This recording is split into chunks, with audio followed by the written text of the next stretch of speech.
जय Shri Krishna, Radhe Govind. Welcome back to कारहामृत। तो 26 फरवरी 2025 को है महाशिवरात्रि का पावन पर्व और महाशिवरात्रि को लेकर हम सभी बहुत सारी तैयारियां कर रहे हैं। फिर चाहे वो शिव पूजा को लेकर हो, शिवलिंग पे रुद्राभिषेक की तैयारी हो, व्रत को लेकर हो या फिर किसी भी तरह का उपाय करना। लेकिन इन सभी तैयारियों के बीच में कुछ ऐसी भी बातें हैं जिनका आपको विशेष ध्यान रखना है।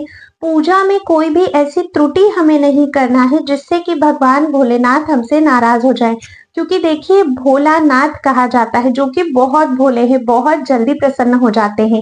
लेकिन फिर भी हमें कुछ ऐसी छोटी छोटी बातें होती है पूजा में जिनका विशेष ध्यान रखना होता है, तभी हमें अपनी पूजा का संपूर्ण फल प्राप्त होता है। आज आप इस वीडियो में जानने वाले हो कि महाशिवरात्रि की पूजा में आपको कौन सी ऐसी 5 बातें हैं जो भूल कर भी नहीं करनी चाहिए, और आपके कई सारे ऐसे प्रश्न जिनका आपको आंसर चाहिए कि महाशिवरात्रि की पूजा में अगर ये न मिले तो क्या करें, अगर हमें बिलपत्र नहीं मिलता है तो हमें क्या करना चाहिए, कच्चा दूध नहीं मिलता है तो क्या करना चाहिए, अभिषेक कैसे करना चाहिए, शिवलिंग की पूजा कैसे करनी चाहिए, बाकी और भी छोटे छोटे कई सारे आपके प्रश्नों के उत्तर इस वीडियो में मिलने वाले हैं। वीडियो को एंड तक जरूर देखिएगा, बहुत ज्यादा इन्फॉर्मेटिव होने वाला है। स्टार्ट करने से पहले अगर अभी तक चैनल को सब्सक्राइब नहीं किया है, जल्दी से करके बेल आइकन प्रेस कर दीजिएगा, क्योंकि महाशिवरात्रि की और भी वीडियोस आपको इस चैनल पर मिलने वाली है। महाशिवरात्रि के दिन शिवरात्रि की कथा सुनना भी बहुत ज्यादा लाभदायक होता है, वो भी आपको चैनल पर मिल जाएगी, तो आप उसे भी अवश्य ही सुनिएगा। चलिए वीडियो को शुरू करते हैं। तो देखिए, सबसे पहले तो हम ये जान लेते हैं कि हमें शिवरात्रि पर शिवलिंग पर पूजा कैसे करनी है, अभिषेक कैसे करना है। जो आपके प्रश्न है पहले उनका उत्तर जानते हैं, फिर मैं आपको वो 5 बातें बताऊंगी जिनका आपको ध्यान रखना है। तो देखिए, बहुत सारे लोगों का प्रश्न आता है कि महाशिवरात्रि पर क्योंकि बेल पत्र हर कोई चढ़ाता है तो बेल पत्र हमें नहीं मिल पाता है। काफी बार ऐसा होता है कि अगर हम पूजा की दुकान पर भी जाते हैं, फूल की दुकान पर भी जाते हैं, तो बेल पत्र या तो खत्म हो जाते हैं या फिर कटे फटे बेल पत्र हमें मिलते हैं। और जो बेल पत्र का झाड़ भी होता है वो भी कई बार काफी ऊंचा होता है, तो जो नीचे के बेल पत्र होते हैं वो ऑलरेडी लोग लेकर जा चुके होते हैं। तो अब अगर हमें बेल पत्र ही ना मिले तो ऐसे में हम क्या करें। तो देखो, सबसे पहली बात तो मैं आपको बताना चाहूंगी कि फ्यूचर के लिए ना हमें आज ही से तैयार हो जाना चाहिए। आपको भी कोशिश करनी चाहिए कि एक बेल पत्र का वृक्ष तो आप अवश्य ही सार्वजनिक स्थल पर लगा सको, ताकि जो प्रॉब्लम आज हम फेस कर रहे हैं वो हम या कोई और फेस ना करे। आप किसी भी शिवालय में जाकर महाशिवरात्रि के दिन ही ये कार्य कर सकते हो। एक बेल पत्र का वृक्ष वहां जरूर लगाइए, अगर जमीन में जगह है तो वहां, या फिर आप गमले में लगा सकते हैं। फिर जब भी आप मंदिर जाते हैं, शिवलिंग पर जलाभिषेक करते हैं, तब आप उस बेल पत्र के पौधे को भी सींच सकते हो। जब वो हरा भरा हो जाएगा, फल फूलने लगेगा, बड़ा हो जाएगा, तब आपके भी काम आएगा और औरों के भी काम आएगा। लोग उसे लेकर भगवान पर अर्पित करेंगे, जिससे आपको भी लाभ होगा। क्योंकि हम चीजों को यूज करना तो बहुत अच्छे से जानते हैं, पर हम उन चीजों को बनाना नहीं जानते हैं। तो जब तक आप वृक्ष ही नहीं लगाओगे तो बेलपत्र कैसे मिलेंगे। अब रही बात की, अगर अभी की बात करें, करंट में अगर बेलपत्र नहीं मिलता है तो क्या करें। तो देखिए, शिवलिंग पर अगर किसी और ने भी बेलपत्र चढ़ाया है, अगर आप मंदिर जाते हो तो वहां तो शिवलिंग के आसपास आपको बहुत सारे बेलपत्र मिल जाएंगे। तो आप किसी के द्वारा चढ़ाए हुए बेलपत्र को भी शुद्ध जल से धोकर फिर से चढ़ा सकते हो, कोई प्रॉब्लम उसमें नहीं है। तो आप बेलपत्र की टेंशन करना बिल्कुल छोड़ दीजिए, और अगर आपको मिल जाता है तब तो बहुत अच्छी बात है। दूसरा एक क्वेश्चन आता है कि जब हमें अभिषेक करना होता है तो हमें दूध की आवश्यकता होती है, जिसमें गौ माता के दूध को ही सर्वोत्तम माना गया है। पर काफी सारी महिलाओं का क्वेश्चन होता है कि हमें गौ माता का दूध ही नहीं मिल रहा है, तो अब ऐसे में हम क्या करें, क्या हम अभिषेक नहीं करें या हम बिना दूध के अभिषेक कर ले। तो देखिए, आपको जो भी दूध मिलता है आप ले सकते हो, कुछ पुण्य फल की प्राप्ति तो आपको अवश्य ही होगी, है ना। और दूध को फ्रिज में रखें या नहीं, मतलब बासी दूध यूज कर सकते हैं कि नहीं, तो आप बासी दूध भी बिल्कुल यूज कर सकते हो। फ्रिज में बस ये होता है कि टेम्परेचर मेंटेन हो जाता है, तो मिल्क जो है वो खराब नहीं होता है। लेकिन आप लोगों को पका हुआ या बॉइल्ड किया हुआ मिल्क बिल्कुल भी यूज नहीं करना है, कच्चा दूध ही यूज करना है। अगर किसी भी परिस्थिति में कच्चा दूध नहीं है तो फिर आप बिना दूध के अभिषेक करो, पर बॉइल्ड मिल्क तो आपको बिल्कुल भी नहीं लेना चाहिए। अब देखिए, शिवरात्रि के दिन ना मंदिरों में बहुत ज्यादा भीड़ होती है, क्योंकि क्योंकि हर कोई मंदिर जाता है, हर कोई शिवलिंग पे अभिषेक करता है, हर कोई पूजा करता है, तो या तो मंदिरों में बहुत ज्यादा लंबी लाइन होती है या फिर आपको घंटों घंटों खड़े रहना पड़ता है कि कब आपका टर्न आएगा और आप शिवलिंग की पूजा कर पाएंगे। और उसमें भी शांति से तो आप बिल्कुल भी पूजा नहीं कर सकते क्योंकि चारों तरफ से और भी लोग हैं जो पूजा कर रहे हो और बहुत ज्यादा भीड़ का माहौल हो जाता है। तो अगर एकदम भोर में आप जाकर पूजा नहीं भी कर सकते हो तो आप थोड़ा दोपहर के समय भी जा सकते हो, श्रृंगार होने से पहले पहले, क्योंकि श्रृंगार होने के बाद तो फिर हम लोग जल नहीं अर्पित कर सकते हैं। बाकी अगर कोई छोटे शिवलिंग मंदिर में अवेलेबल है तो उनका आप जलाभिषेक रुद्राभिषेक अवश्य ही कर सकते हो। ठीक है। अभिषेक करते टाइम एक और क्वेश्चन रहता है कि क्या सारी चीजों को मिक्स करके अभिषेक करें या अलग अलग करें। तो देखिए, आपको वैसे तो अलग अलग अभिषेक करना चाहिए। सबसे पहले जल से अभिषेक कीजिए, फिर कच्चे दूध से कीजिए, फिर शहद से कीजिए, है ना। इस तरह से प्रोसेस करके एक एक चीज से अभिषेक कीजिए। पर मंदिरों में तो आपको इतना समय बिल्कुल भी नहीं मिलेगा। घर पर अगर आपके पास शिवलिंग है तो आप घर पर बहुत अच्छे से शांति से बैठकर बिल्कुल मन लगाकर ध्यान लगाकर पूरी प्रोसेस एक एक चीज डालकर भगवान के ऊपर अभिषेक कीजिए और बहुत प्यार से कीजिए।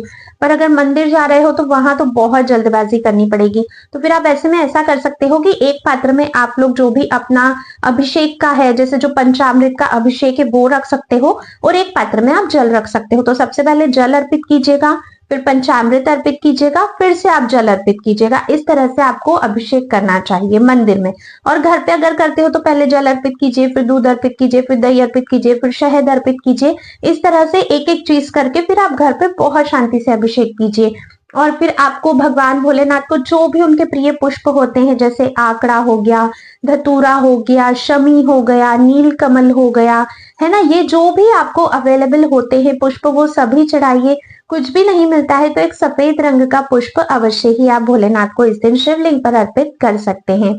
उसके बाद फिर आप लोगों का एक और क्वेश्चन आता है कि भगवान भोलेनाथ को हमें क्या अर्पित करना चाहिए, कुमकुम, हल्दी, चंदन, गुलाल, भस्म, क्या। तो देखिए, भोलेनाथ को तो आपको भस्म, चंदन या गुलाल से ही टीका करना चाहिए। बाकी माता पार्वती, गणेश जी, कार्तिकेय जी, नंदी जी, इनको आप चंदन से कर सकते हो। ठीक है। इसके बाद एक और सबसे बड़ा क्वेश्चन कि क्या हम भोलेनाथ के ऊपर चढ़ाए हुए जो भी फल फ्रूट या जो भी प्रसाद हम चढ़ा रहे हैं उसका सेवन हम लोग व्रत में कर सकते हैं क्या। तो देखिए, उस दिन तो आपको सेवन बिल्कुल भी नहीं करना है शिवलिंग के ऊपर जो भी प्रसाद आप चढ़ा रहे हो उसका।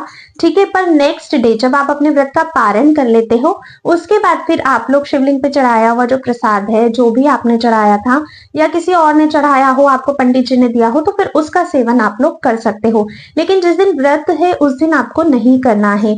महाशिवरात्रि की पूजा प्रदोष काल में और निशिता काल में सर्वोत्तम मानी जाती है। तो आप कोशिश करिएगा कि आप इन दोनों समय में पूजा अवश्य ही कर सको। रात्रि में 4 प्रहर की भी पूजा की जाती है। चारों प्रहर की पूजा करोगे तो बहुत अच्छा है।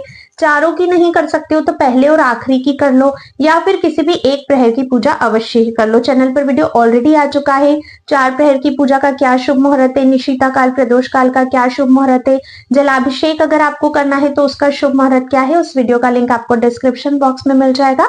वहां से आप लोग चेकआउट अवश्य ही कर लीजिएगा। तो ये थी पूजा में रखने वाली सावधानियां। अब बात करते हैं उन 5 ऐसी चीजों की जो आपको बिल्कुल भी गलती नहीं करनी है पूजा करते समय। सबसे पहली बात कि शिवरात्रि पर हर कोई महादेव को बेलपत्र चढ़ाता है, लेकिन आपको पूरा साबुत बेलपत्र ही चढ़ाना है, 3 पत्तियों वाला।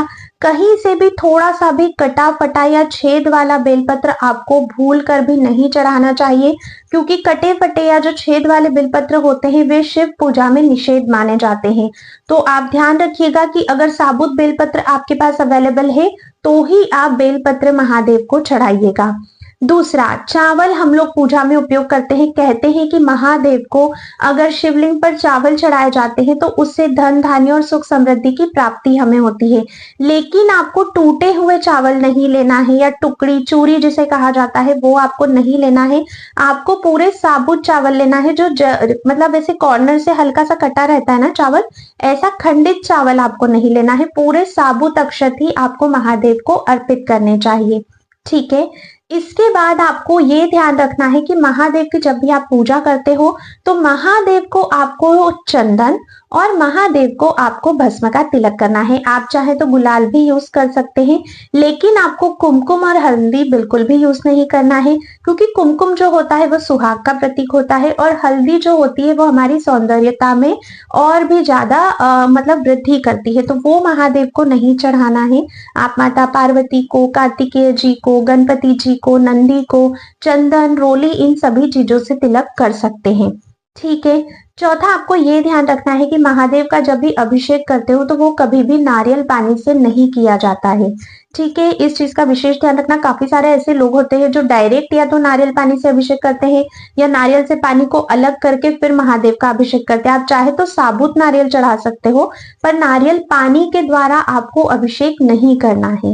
महादेव की पूजा में शंख का प्रयोग नहीं किया जाता है। धार्मिक मान्यताओं के अनुसार महादेव ने शंखचूड़ नामक के राक्षस का वध किया था, जो कि उनका बहुत बड़ा भक्त था। तभी से महादेव की पूजा में जो है वो शंख का प्रयोग नहीं किया जाता है। तो इस चीज का भी ध्यान रखना, शंख का किसी भी स्थिति में आप लोग प्रयोग मत करना। ये ऐसी 5 चीजें थी जो पूजा में हमें बिल्कुल भी नहीं करनी है। अगर नहीं चावल चढ़ाओगे, नहीं बेलपत्र चढ़ाओगे, नहीं चंदन हल्दी लगाओगे तो भी चलेगा। अगर आपके पास जल है तो आप सिर्फ जल भी अर्पित कर सकते हो, लेकिन सब कुछ करने के चक्कर में आप कुछ भी गलत ना करना, कुछ भी ऐसी चीज मत करना जिससे और गलती हो जाए पूजा में।